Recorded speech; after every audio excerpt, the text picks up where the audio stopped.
Hi guys, welcome back to our YouTube channel Mano director vlogs. ఎలా ఉన్నారని అయితే బాగున్నాను. మీరు కూడా బాగుండాలని మనస్ఫూర్తిగా అయితే కోరుకుంటున్నాను. ముందుగా ప్రతి ఒక్కరికి నా సైడ్ నుంచి హృదయపూర్వక హ్యాపీ ఫ్రెండ్షిప్ డే అండి. ఏంటబ్బా, నేను ఫ్రెండ్షిప్ డే రోజు మార్నింగ్ పోస్ట్ చేయకుండా వీడియో ఈరోజు పోస్ట్ చేస్తున్నాను అని చెప్పేసి మీ అందరికీ డౌట్ రావచ్చు. కానీ నేను చాలా బిజీ వర్క్లో ఉంటున్నానండి. చాలా అంటే చాలా బిజీ వర్క్లో ఉంటున్నాను. నా వీడియోస్ డైలీ ఫాలో అయ్యే వాళ్ళు ఉంటే ఖచ్చితంగా అర్థం చేసుకుంటారు. ఎందుకంటే పొలం పని, నేను మార్నింగ్ 4కి లేచి పొలం పనికి వెళ్ళి మళ్ళీ ఇంటికి వచ్చి మళ్ళీ ఇంట్లో అవి ఇవి గోకులని అన్నీ నేను మా జేజీ చూసుకుంటాం అన్నమాట. దానివల్ల నాకు ఫుల్ టైర్డ్, ఫీవర్ కూడా వచ్చేస్తుంది. అందుకే నేను వీడియో అయితే చేసి పెట్టుకున్నాను, కానీ దానికి ఎడిటింగ్ అయితే చేయలేకపోయినాను.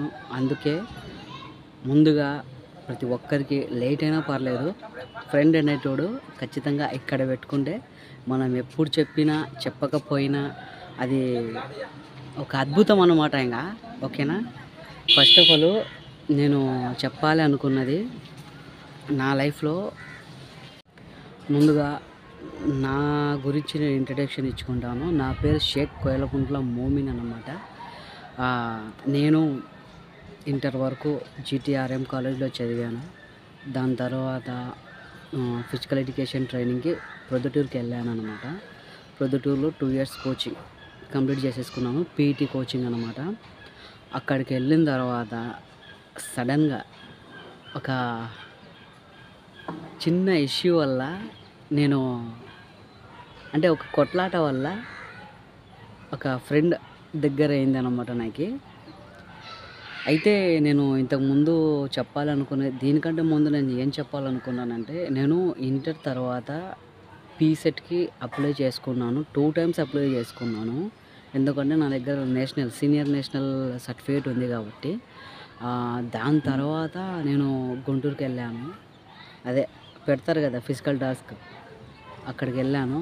అప్పుడు నా ర్యాంక్ వచ్చేసి 365 నా ర్యాంక్, 365 నా ర్యాంక్ అన్నమాట. మంచి ర్యాంక్. దాని తర్వాత ఏలూరుకి వెళ్ళాను. ఫస్ట్ కౌన్సిలింగ్లో ఏలూరుకి వెళ్ళాను, నాకు నచ్చలేదు. మళ్ళీ సెకండ్ కౌన్సిలింగ్కి పొద్దుటూరు అంటే పెట్టుకున్నాను. సెకండ్ కౌన్సిలింగ్ అప్పటికే ఒక 1 month గ్యాప్. ముందు ఏం జరిగాయి ఏంటనేది ఏం తెలియదు, వేరే వాళ్ళ బుక్స్ తీసుకొని రాసుకున్నాను అనమాట. ఫిజికల్ ఎడ్యుకేషన్ టీచర్ అంటే ఆల్రెడీ ప్రతి కాలేజ్లో ప్రతి స్కూల్లో PT లేనిదే పని అనేది జరగదు. ఎందుకంటే ఒక విద్యార్థి క్రమశిక్షణ ఉండాలన్నా, ఒక విద్యార్థి సక్రమంగా నడవాలన్నా, ప్రతి ఒక్కటండి A to Z cultural activities arrange చేయాలన్నా, ఏ దానికైనా కానీ ముందుగా ఆహ్వానించే పలుకు PT. ఇది అండి నా ప్రొఫెషనల్. నేను ఫిజికల్ ఎడ్యుకేషన్ టీచర్ని. 2 years జాబ్ చేశాను. జాబ్ చేసి కరోనా టైంలో మానేసిన తర్వాత ఇంకా అప్పటి నుంచి నేను జాబ్ చేయాలన్న ఇంట్రెస్ట్ అయితే లేదు, పోయింది. దాని తర్వాత ఇంకా కొన్ని పర్సనల్ యాక్టివిటీస్ కూడా జరిగాయి. అప్పటి నుంచి దీనికైతే దూరంగా ఉంటున్నాను. చూద్దాం ఇన్ ఫ్యూచర్లో కానీ దీనికి మళ్ళీ దగ్గర అవుతా, కానీ ఇప్పట్లో అయితే కాదు. దగ్గర కావడం అయితే ఖచ్చితంగా దగ్గర అవుతాను. ఆల్మోస్ట్ మనము దీన్ని ఇలా పట్టుకొని మనం స్కూల్కి వెళ్ళిన తర్వాత ఇలా పట్టుకొని అక్కడెక్కడో దూరంలో ఉన్న విద్యార్థి వాడు ఎంత అల్లరైనా చేయని అక్కడ కొట్టుకొని తిట్టుకొని, మనం ఇక్కడుండి ఒకవేళ చూస్తే విద్యార్థిని అంటే స్టూడెంట్ని చూసి ఒక్కసారి ఇలా పట్టుకొని ఇలా కానీ విజిల్ వేస్తే ఖచ్చితంగా వాడు ఎంత దూరంలో ఉన్నా కూడా దెబ్బకి భయపడి నిలబడి పోవాల్సిందే, లేకపోతే దగ్గరికి రావాల్సిందే. నేనైతే ఖచ్చితంగా కొడతాను.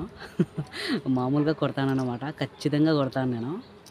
మామూలుగా ఉండదు అంటే నేను ఏదైనా కానీ సిన్సియారిటీ ఉంటుంది. నా వర్కులైనా కానీ ఏదైనా కానీ సిన్సియారిటీ ఉంటుంది. దీనికి మనం ఏదో పాకెట్లో పెట్టుకొని మనం విజిల్ని తిరుగుతున్నాం అనేది అయితే కాదండి. మనం ఏ టైంలో ఏ విజిల్ యూస్ చేయాలి, మనం పిల్లల్ని పిలవాలన్నా, పిల్లల్ని గ్రౌండ్కి తీసుకొని పోవాలన్నా ప్రతి ఒక్క దానికి ఈ విజిల్తోనే మేము క్యారీ చేయగలం అన్నమాట. ఇది ఒక గుర్తింపు మాకి.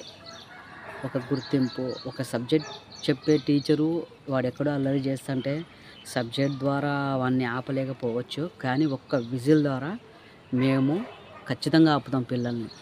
వాడు కిలోమీటర్ దూరంలో ఉన్నా కూడా ఇక్కడ నిలబడి విజిల్ వేస్తే ఖచ్చితంగా ఆగాల్సిందే. వాడెవ్వడైనా కానీ. అట్లా ఉంటుంది పీఈటీ వాళ్ళ సత్తా. ఎవ్వరు కూడా పీఈటీస్‌ని కించపరిచి మాట్లాడకండి. ఓకేనా?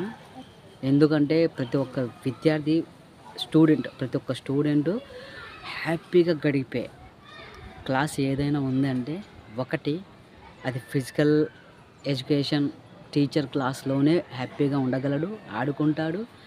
అంతకంటే అంత కూడా పడతారు పీఈటీస్‌ని. చాలా హ్యాపీ మూమెంట్స్ షేర్ చేసుకోవచ్చు. ఇప్పుడు కాదు ఎవరైనా కానీ అట్లా గవర్నమెంట్ స్కూల్‌లో చదివిన వాళ్ళకైతే పీఈటీ యొక్క వాల్యూ అర్థమైద్దండి. ఓకేనా? మామూలుగా ప్రైవేట్‌లో అంటే జస్ట్ కేర్ టేకర్‌గా యూజ్ చేసుకుంటారు పీఈటీస్‌ని. బట్ గవర్నమెంట్‌లో మాత్రము ఖచ్చితంగా అట్లా ఉంటుందన్నమాట. సరే అండి, నేను ఫిజికల్ ఎడ్యుకేషన్ టీచర్‌ని. ఓకే. అది పక్కన పెడితే అక్కడికి వెళ్ళిన తర్వాత నాకు ఒక అమ్మాయి పరిచయం అయింది. పేరు వచ్చేసి కావ్యశ్రీ రెడ్డి అనమాట. ఇక్కడ టిక్ వేస్తున్నాను చూడండి, ఆ అమ్మాయే. ఆల్మోస్ట్ నేను వీడియో ట్రై చేయొచ్చు కదా మన ఫ్రెండ్షిప్ గురించి అని చెప్పాను నేను. కానీ ఆ అమ్మాయి కొద్దిగా బిజీగా ఉండడం వల్ల గృహప్రవేశం వల్ల చేయలేకపోయింది. బట్ వాయిస్ రికార్డ్ అయితే నేను పెడతా ఉన్నాను. ఓకేనా? చూడండి ఒకసారి వాయిస్ రికార్డ్ అయితే వినండి. ఫస్ట్ ఆఫ్ ఆల్ ఆ అమ్మాయి ఏం మాట్లాడుతుంది, ఆ అమ్మాయి మాటలోనే మీరు వినేసేయండి. దాని తర్వాత చూద్దాం. ఓకేనా?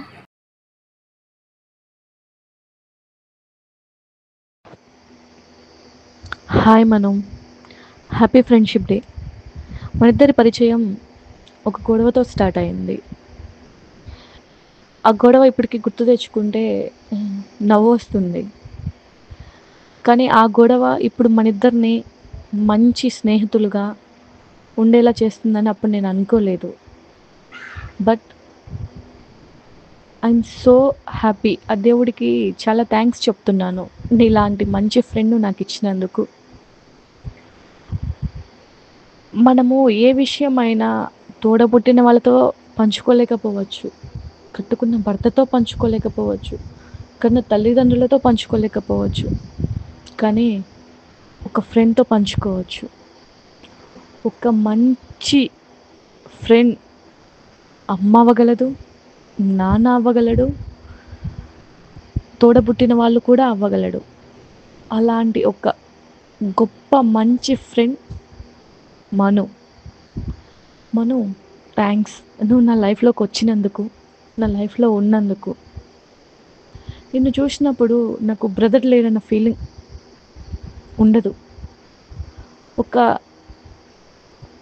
సొంత అన్నలాగా, సొంత బిడ్డలాగా, ఏదైనా ప్రాబ్లంలో ఉన్నప్పుడు ఇది మంచి ఇది చెడు అని చెప్పే ఒక మంచి వెల్విషర్ లాగా ఎప్పుడూ నువ్వు నాకు తోడున్నావు. ఇప్పటికీ ఇలాగే నువ్వు నాకు తోడు ఉంటావని, ఎప్పటికీ నువ్వు నేను వేరు కాదు అని, ఇలాగే ఉంటామని నేను అనుకుంటున్నాను. కాలేజ్లో ఉన్నప్పుడు నాకు బాగోలేనప్పుడు మా అమ్మ నన్ను ఎలా చూసుకుందో నువ్వు నన్ను అలా చూసుకున్నావు. ఇప్పటికీ నాకు అది చాలా బాగా గుర్తుంది. అమ్మ స్థానంలో ఉండి నువ్వు నన్ను చూసుకున్నందుకు నేను ఒక అమ్మలా చాలా ఫీల్ అయ్యానప్పుడు. ఎలా చెప్పాలో ఏం చెప్పాలో నాకు తెలియట్లేదు, కానీ చాలా థ్యాంక్స్ మను. ఇలాంటి థ్యాంక్స్ ఎన్ని చెప్పినా నీకు చాలా తక్కువ. ఒక ఫ్రెండ్ ఎలా ఉండాలి అంటే మనులా ఉండాలని మాత్రం చెప్తాను. థ్యాంక్స్ మను. నువ్వు నాకు ఫ్రెండ్ అయినందుకు,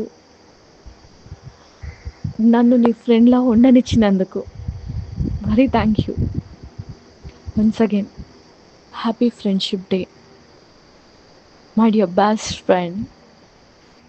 నీ గురించి ఎంత మాట్లాడినా మాట్లాడాలనిపిస్తుంది మనం.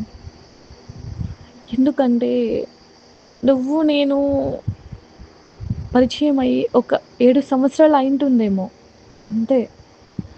ఆ 7 సంవత్సరాల్లో అంతకుముందు ఉన్నారు ఫ్రెండ్స్. నేను కాదు అనలేదు. వాళ్ళు తక్కువ అని కూడా నేను అనట్లేదు. కానీ ఎవరైనా మీ బెస్ట్ ఫ్రెండ్ ఎవరు అంటే గుర్తుకొచ్చే ఒక పేరు మను. మనిద్దరి గొడవలు, గిల్లి కచ్చాలు, కోపాలు, అలకలు అన్నీ, అన్నీ గుర్తున్నాయి. మనిద్దరం గొడవ పడుండొచ్చు. ఆ గొడవని బేస్ చేసుకొని నా గురించి నీకు, నీ గురించి నాకు వేరొకరు చెప్పినా కూడా వా వాళ్ళని పక్కకు నెట్టి నన్ను నమ్ముతావు చూడు, ఆ నమ్మకంలోనే ఫ్రెండ్‌షిప్ ఉంది. ఫ్రెండ్‌షిప్ అంటేనే ఒక నమ్మకం. ఆ నమ్మకాన్ని నువ్వెప్పుడు నా మీద పెట్టున్నావు. అలా ఆ నమ్మకాన్ని నేనెప్పుడు నిలబెట్టుకుంటానని, ఆ నమ్మకాన్ని ఎప్పుడు పోగొట్టుకోనని నీకు ఈ ప్రామిస్ చేస్తున్నాను. నీ లైఫ్‌లో ఎలాంటి ప్రాబ్లమ్స్ ఉన్నా, ఎలాంటి స్ట్రగుల్స్ ఉన్నా, ఎటువంటి ఇబ్బందులున్నా ఎప్పుడు నీకు నీ ఫ్రెండ్ ఉందని మాత్రం మర్చిపోకు. ఆల్వేస్ ఒక్క ఫోన్ చెయ్యి. ఇది అని చెప్పు. నేను తోడుంటాను. నువ్వు హ్యాపీగా ఉన్నప్పుడు హ్యాపీనెస్ నాతో షేర్ చేసుకోకపోయినా పర్లేదు. సాడ్‌గా ఉన్నప్పుడు మాత్రం నేనున్నానని మాత్రం మర్చిపోకు. ఒక అమ్మలాగా ఉంటాను. ఒక ఫ్రెండ్‌లాగా ఉంటాను. ఒక సిస్టర్‌లాగా ఉంటాను. నీకు ఏది కావాలన్నా, ఎవరితో షేర్ చేసుకోలేని విషయాలైనా నువ్వు నాతో షేర్ చేసుకోవచ్చు మను. ఎప్పుడు నీకెలాంటి ప్రాబ్లమ్ వచ్చినా నేనున్నానని మాత్రం మర్చిపోకు. విన్నారు కదా, ఎట్లా అనిపించింది మీకు? ఓకే. ఇప్పుడు నాకు మంచిగా అనిపించిన మూమెంట్స్ ఉన్నాయండి ఆర్సీపీ కాలేజ్లో చాలా. ఎందుకంటే నేను ఇంటర్ వరకు అసలు నాకేం తెలీదు. ఒక మాటలో చెప్పాలంటే ఇంటర్ వరకు నాకేం తెలీదు. తినడము, కాలేజ్కి వెళ్ళడము, ఎప్పుడు బుక్సే. 10th వరకు గేమ్స్ బాగా ఆడాను. ఇంటర్ ఫస్ట్ ఇయర్, సెకండ్ ఇయర్లో గ్యాప్ వచ్చింది. ఎందుకంటే గవర్నమెంట్ కాలేజ్లో చదివానండి నేను స్టార్టింగ్ నుంచి కూడా గవర్నమెంట్ స్కూలు, గవర్నమెంట్ కాలేజ్లోనే చదువుకుంటూ వస్తున్నాను. ఇంటర్కి వచ్చిన తర్వాత ఎప్పుడు స్టడీ అట్లా సాగింది. దాని తర్వాత నేను ఆర్సీపీ కాలేజ్లోకి ఎప్పుడైతే అడుగుపెట్టానో నేనంటే ఏంటి అనేది నాకు తెలిసింది. అంటే ఒక టాలెంట్ పర్సన్ ఎట్లా ఉంటాడు ఏంటి అనేది ఒక కాలేజ్లో, ఒక ఆర్సీపీ కాలేజ్లోకి వెళ్ళిన తర్వాతనే నండి తెలిసేది ఎక్కడైనా కానీ. అంటే నా కాలేజ్ గురించి నేను గొప్పగా చెప్పుకుంటున్నానే కాదు, మన ఇండియాలోనే నెంబర్ 1 కాలేజ్ అంటే ఫిజికల్ ఎడ్యుకేషన్ ట్రైనింగ్కి ఏదైనా కాలేజ్ ఉందంటే నెంబర్ 1 కాలేజ్ అది ఒక్క ఆర్సీపీ కాలేజేనండి. గట్టిగా బల్ల గుద్ది చెప్పొచ్చు. ఎందుకంటే అక్కడికి వెళ్ళిన తర్వాత కల్చరల్ యాక్టివిటీస్ కానీ, స్టూడెంట్ ఎట్లా ఉండాలి, ఏంటి సెమ్ము టైంలో ఏ విధంగా జరుగుతుంది, ఏంటి హ్యాపీగా మన ఆర్సీపీ ఫ్యాకల్టీ కూడా అక్కడ మంచిగా సపోర్ట్ చేస్తారండి స్టూడెంట్కి. నేనైతే చెప్తున్నా కదా, చాలా వరకు నా 2 ఇయర్స్ ట్రైనింగ్ అయితే హ్యాపీగా జరిగిపోయింది. అట్లాగే ప్రతి ఒక్కరి లైఫ్లో ఒక ఫ్రెండ్ అనేటోడు ఉంటాడు. నాకు అక్కడికి వెళ్ళిన తర్వాత అదే విన్నారు కదా ఇప్పుడు మాటలో, ఆ అమ్మాయి ద్వారా నేను చాలా అంటే చాలా, అంటే ప్రతి ఒక్క విషయంలో నాకు తను వెనుకుండి నాకు ముందుకు దోసేదన్నమాట ఆ అమ్మాయి. అంటే ఒక మూమెంట్ అన్నమాట. చాలా మంచిగా ప్లే ఏదైనా కానీ గ్రౌండ్లో కానీ ప్లే చేసేటోళ్ళం. ఏ ఆట అయినా కానీ ఆడేటోళ్ళం అనమాట. అంటే first of all physical education teacher ట్రైనింగ్లో జెండర్ అనేది ఉండదండి. అంటే ఫీమేలా మేలా, ఈ ఫీమేల్కి మా చిన్న ట్రైనింగ్ చేయించాలి అనేది ఏమి ఉండదు. అమ్మాయిల్ని అబ్బాయిల్ని సమానంగా చూస్తారు. ఎస్, అట్లా అన్నమాట. ఎందుకంటే ఇప్పుడు ట్రైనింగ్లో మనం గట్టిగా ఉండకపోతే రేపు పొద్దున స్కూల్కి వెళ్ళిన తర్వాత పిల్లల్ని ఏం ఆడిపించగలం అనేది అయితే అక్కడ చూస్తారు. అక్కడికి వెళ్ళిన తర్వాత కావ్య ఒక్క 100 మాటలకి ఒకటే మాట చెప్తానండి. నన్ను అమ్మలా చూసుకుంది. ఒక మాటలో చెప్పాలంటే ఒక అమ్మ ప్రేమ, అమ్మ కంటే ఎక్కువే నాకు అమ్మాయి. అమ్మ ప్రేమ ఎట్లుంటదో దానికి మించి 200% నాకు అట్లా ఉండేది.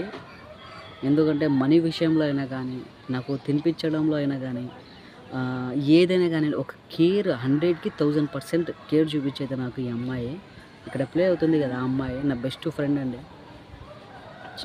ఇప్పుడు నేను కొద్దిగా బిజీగా ఉండడం వల్ల, తను కొద్దిగా బిజీగా ఉండడం వల్ల తనకి మ్యారేజ్ అయింది. పాప పుట్టింది.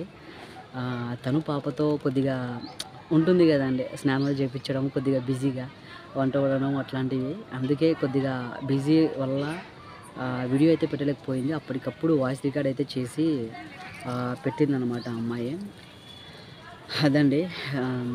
ఒక 100కి 1000% నేను నా లైఫ్‌లో ఫ్రెండ్‌షిప్‌ని చూశాను అంటే ఒకటి కావ్య శ్రీరెడ్డి వాళ్ళనే అండి. అదండి. ఎందుకంటే చాలా మంచిగా చూసుకునేది. చెప్తున్నా కదా! చాలా మా బాండింగ్ బాగుండేది. ఫస్ట్ ఆఫ్ ఆల్ ఆర్‌సీపీ కాలేజ్‌లో. అరే! వీళ్ళు ఫ్రెండ్స్ అంటే ఇలా ఉండాలి, వీళ్ళలా ఉండాలి. ఏదైనా కానీ డ్యాన్స్ పర్ఫార్మెన్స్ వచ్చినప్పుడు మేమిద్దరమే చేసేటోళ్ళం డ్యాన్స్ కూడా. అట్లా ఉండేదండి. అంటే నేను ఎట్లా అంటే నేను ఎవరితో మాట్లాడను. నా వర్క్ ఎంత, నా స్టడీ, రికార్డ్స్ రాసుకోవడము, లెసన్ ప్లాన్స్ రాసుకోవడము, ఏమైనా ఉంటే చూసుకోవడము డిఎస్సి గురించి. ఎక్కువగా అదే. ఏదైనా కల్చరల్ యాక్టివిటీస్ వస్తుందంటే డ్యాన్స్‌కి ప్రిపేర్ కావడము అట్లా ఉండేది. నేను ఎవరితో ఎక్కువగా మాట్లాడనండి. నా వర్క్ ఎంత, నా స్టడీ ఎంత, నేను అంతలోనే రూమ్‌లో నుంచి బయటికి కూడా రాను నేను.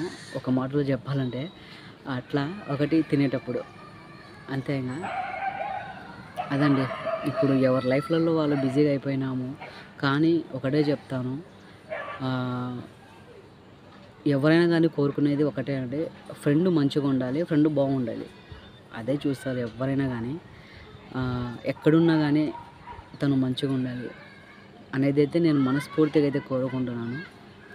అదే అండి. చూద్దాము.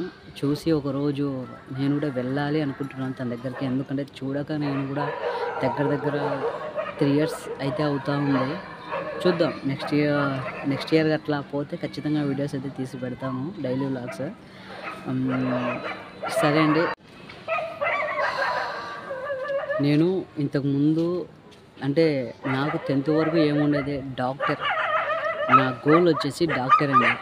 డాక్టర్ నుంచి నేను సడన్గా ఇట్లా ఫిజికల్ ఎడ్యుకేషన్ టీచర్ కావాలి అనేది అయితే పడింది. అది ఒకరి వల్ల పడింది. మామూలుగా అయితే నేను డాక్టర్ ఎక్కువగా నేను సైన్స్ మీద ఫోకస్ చేస్తూ ఉంటాను అనమాట. ఎక్కువగా సైన్స్ బొమ్మలు గీయడము, సైన్స్ అంటే పిచ్చి అండి నాకు.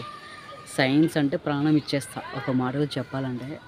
అట్లా ఉంటుంది. అక్కడ ఒక పేపర్లో నేను ఒక బొమ్మ చూశానంటే అచ్చు గుద్దినట్టు అట్లాగే దింపుతా. డ్రాయింగ్ అట్లుంటుంది నాది. అక్కడి నుంచి 10th వరకు కూడా బాగానే డాక్టర్ అంటే ఒక గోల్ అన్నమాట. ఏంటంటే డాక్టర్ చేసిన తర్వాత ఖచ్చితంగా ఒక చిన్న హాస్పిటల్ పెట్టుకొని ఫ్రీగా చేస్తారు కదా ట్రీట్మెంట్. అట్లా ఉండింది నాకు కూడా. కానీ సడన్గా అప్పుడు ఆ టైంలో మా ఇంట్లో సిచ్యువేషన్ కూడా బాగాలేదన్నమాట. మనీ ప్రాబ్లమ్ ఇప్పుడు తెలిసినంత అప్పుడు తెలిసేది కాదు. ఎక్కువగా మనీ ప్రాబ్లం ఉండే. దాని తర్వాత నేను ఇంకా సరేలే ఏదైతే ఏమో అని చెప్పేసి ఇంటర్లో హెచ్ఈసీ గ్రూప్ తీసుకున్నాను. ఎందుకంటే ఇంకా మనం ఆల్మోస్ట్ నాకు కాలేజ్లోకి ఎంటర్ అయిన జీటీఆర్ఎం కాలేజ్ అంటే ఇంటర్ కాలేజ్లోకి ఎంటర్ అయిన తర్వాత నా గుండె ఎట్లా కొట్టుకుంటుందంటే బైపీసీ తీసుకోవాలి, బైపీసీ తీసుకోవాలి అనేది నా గుండె కొట్టుకుంటా ఉంది అనమాట. లాస్ట్కి ఆ ఫామ్లో రాసేటప్పుడు కూడా బైపీసీ పడితే బాగుండేది అనిపించింది. దాని తర్వాత బలవంతంగా హెచ్ఈసీ తీసుకున్నాను. ఓకేనా. తీసుకొని కానీ హెచ్ఈసీలో కూడా నేనేం అల్లాటప్ప చదవలేదండి. మంచిగా చదివాను హెచ్ఈసీలో కూడా. చదివి అక్కడ కంప్లీట్ చేసుకొని దాని తర్వాత physical education almost degree join అవ్వాలి అనుకున్నాను. అక్కడి వరకు అది కట్ చేసేసి ట్రైనింగ్కి వెళ్ళిపోయాను అనమాట. అదే అండి. కానీ ఒక ఫీల్ ఆ డాక్టర్ వేసుకొని అదొక ఫీల్ అండి. నాకు చాలా ఇష్టము డాక్టర్ అంటే. కానీ చదవడం కూడా అట్లనే చదివాను నేను. డాక్టర్ అవ్వాలి అనేది అయితే ఖచ్చితంగా ఉండింది. కానీ లిఖత్ మే నహీ సో కౌన్ భీ క్యా కర్ సక్తే అనమాట. చూద్దాం ఇన్ ఫ్యూచర్‌లో. ఓకేనా. అంటే డాక్టర్ నేను అవుతా అని చెప్పట్లేదు. ఇన్ ఫ్యూచర్‌లో చూద్దాం. పెడతాము డైలీ వ్లాగ్స్. సరే అండి. ఈ వీడియో ఇంతటితో క్లోజ్ చేసేస్తున్నాను. బాయ్. నెక్స్ట్ వీడియోలో కలుద్దాము. బాయ్.